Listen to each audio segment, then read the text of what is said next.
to Jesus Christ. Welcome back to Catholic Drive Time, keeping you informed and inspired. I'm your host, Joe McClane. So good to be on with you. Praise be to God. Boy, being 2 weeks off, it's just like you don't, like, I didn't pay any attention to the news, only to come back. I was reading Edward Penton's article at the National Catholic Register on what was going on at the Pontifical Academy for Life.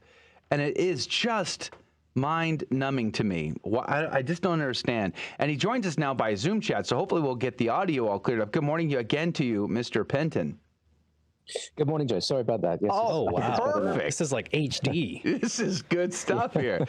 I was reading your article in the last segment where we're trying to get you back on, and the Archbishop Paglia defended the choice, actually saying that like, for instance, Mazzucato defends life, but it seems completely contrary. She apparently is very much in favor of abortion choice, and there's a twisting of the words here.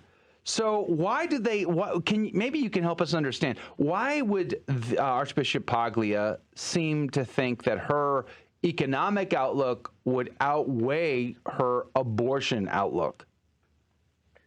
Well, this is all to do, really, Joe, with the seamless garment approach, I think, which is that the seamless garment really means that they consider all life issues to be of equal worth. This in the same sense. So abortion and those issues are as equal moral weight as, say, poverty and those who are living lives which many would think were not worthy of a good life, a certain standard of life. And so that's really why they brought on this economist. She's a very influential economist, but very much of the left. Although I think she denies that. But when you look at her connections and her sort of academic credentials and her theories, they're very much from the left. And so she's very much sort of trying to help poverty. Not that the right doesn't, but I think she's very much focused on that. And so I think Archbishop Paglia felt, well, to have her on board, that's with the way the world is, and that the way that the Academy is now dealing with these issues because of the seamless garment approach, it was right to have her on board. And so that's really, I think, the essence behind, the essential meaning behind this appointment. You mentioned in your article there was a nurse that was also involved in this, Sheila Tlu. I'm not sure how to say that name correctly. But yes.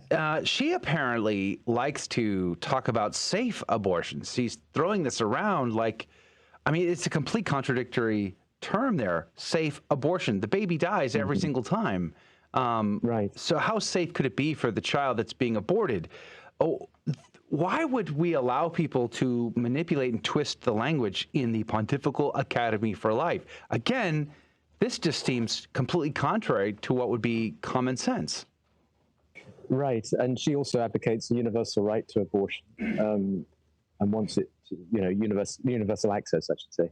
And so she, she's very much, again, from that sort of, I'm loath to use the word left, but I mean, it is very much from the left-leaning side of this debate, which is that, life issues, abortion is acceptable under certain circumstances, and it's not an intrinsic evil, and these people seem to believe that. And I think, from the actions of the Academy under Archbishop Paglia, they believe it too. I mean, they've by allowing these people into the Academy, clearly it's not a big issue for them that they don't see it as an intrinsic evil, and so they've allowed them to come on board.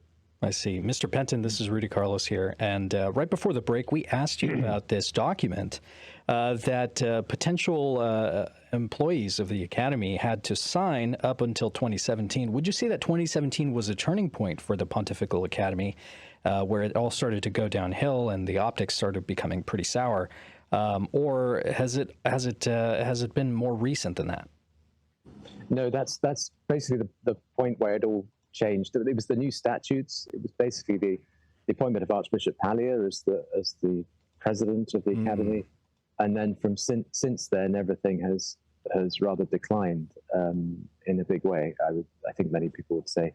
So yes, that was definitely the turning point. And I mean, I remember writing about the appointments back in 2017. We had the first time they appointed, he's an Anglican theologian, to the membership of the Academy, and he advocated abortion up to a few weeks. I think Unbelievable. he was against abortion, but he thought that it could be acceptable after before, I think, maybe 13 weeks or something. So that was when things, that's when alarm bells went off for a lot of people, and they thought this is not what John Paul really wanted from the Academy. Certainly not what Jerome Lejeune, who was the first president, wanted, who was, of course, the great pioneer of discovering the Down syndrome children, and so that's where it all began. I think that's where the rot set in, as many might say. Is there anything left in the Pontifical Academy for Life that is worth note or celebrating or paying attention to? Are there members standing up and defending John Paul II's vision for this? Are they pushing back at all? Well, there's been some criticism, but the thing is, when those changes happened, there was a big purge of membership, and all of those members who were upholding orthodoxy in the Church's teaching were basically dismissed, and they brought in these other members who are not in line with what John Paul wanted from the Institute, so the Academy. So I think that's really what happened. And but there are some.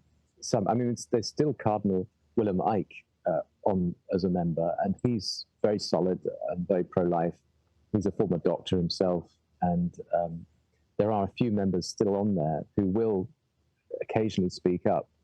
But the fact that it's now basically under the control of Archbishop Pallier, and you've got the Pope agreeing to these appointments, it's very hard for them to speak out in any way which will allow them to stay on board and continue to perhaps exert influence from within. So I think they're reluctant to actually say anything in case they might get dismissed as well, and then there's no resistance to this these sort of actions. Mr. Penton, one thing that I just think about is the fact that the Pontifical Academy for Life used to be cited pretty regularly as a source of authority, as if the Pontifical Academy for Life was, in fact, the magisterium speaking on life issues.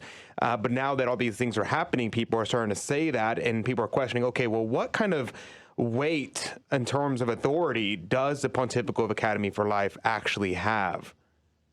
Yeah, that's a good question, really. I mean, I think that's going to be a problem going forward, because they might have some weight in certain circles, certainly those, who agree with the sort of views put forward by these new members. But when it comes to, pro-life issues, issues regarding abortion or contraception or other issues like that, I think that it's going to be difficult for them to really have any credibility. I mean, they put out a new book this year about Humanae Vitae and contraception, and that's been strongly criticized by Cardinal Muller and others, because it deviates from Humanae Vitae and the Orthodox interpretation of Humanae Vitae. So I think already you're seeing that destruction of credibility in terms of those issues. So I think that's like to continue going forward. The other thing about this is the theologians that are being appointed here as well, that also seem, Father Yanez, Monsignor, that you point out in your article, both have troubling issues about their theology. Some would say, Edward Penton, that the church can't change church teaching, but instead of trying to change church teaching, it will simply undermine it. And this could be one of the ways that's happening. Do you see it that way? Yes, I mean, it seems to have been a strategy from, the beginning of this pontificate, it's sad to say. I mean, that's been what they've been trying to do through the synods and through all different kinds of mechanisms that they've been using. And the approach they're taking really is to change the practice, change the pastoral practice, they say, so that these issues are kind of seen to be more accepted and included and welcomed, so that people aren't so excluded and all of this. without actually changing the teaching itself. But that is a way, it's an old Marxist way, actually, of changing a policy without actually changing it overtly. So it's a way of sort of subversively changing it. And that's what they've been trying to do for the past 10 years, really.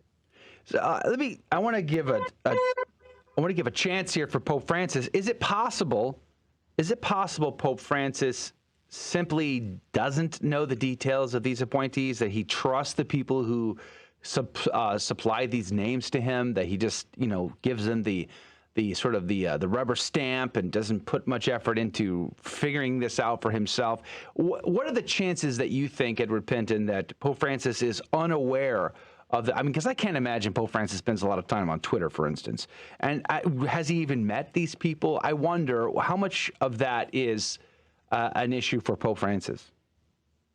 Well, I think there's a question. I mean, if he doesn't know what's going on, then that's neglect, and that he should. And if he does, well, that's a problem too. So I don't think there's any real way for him to escape this. I think, and I'm quite sure he's seen the headlines and the problems with these appointments. And yet he then received Archbishop Pallier in private audience only a few days later, and praised the Academy for its future program, and gave it his full appreciation and didn't say anything critical, at least wasn't reported. He didn't make any effort to make sure that was put out into the media, that he was disapproving of these appointments. So you have to take it that he's completely behind them, unless he says otherwise. And that seems to be the case with every single thing coming out of the Vatican, scandalous or not. But if he doesn't actually say anything to distance himself from them, well, then you have to believe that he's probably behind them. Now, you wrote a book on the potential next pope. We've interviewed you about that book in the past. Now, is this one of those cases where, kind of like American politics, every election things swing left or things swing right? Do you think in the next pontificate, let's just say hypothetically that is a more conservative pope, would this all change under that pontificate? I think it would. I think there'd be a lot of this can be undone very easily. I've been told by canonists and others that this can be reversed. So yes, if we get a conservative pope in who's orthodox, I think we would see that. All right, Edward Penton, National Catholic Register, ncregister.com. Check out this article. A lot more details. You should read it. Edward Penton, God bless you. God love you. Thanks for joining us. Thank you. Good to be with you. All right. Praise be to God. Hector Molina is going to be on at the top of the next hour to go into the Sunday Gospel. Join us. God love you.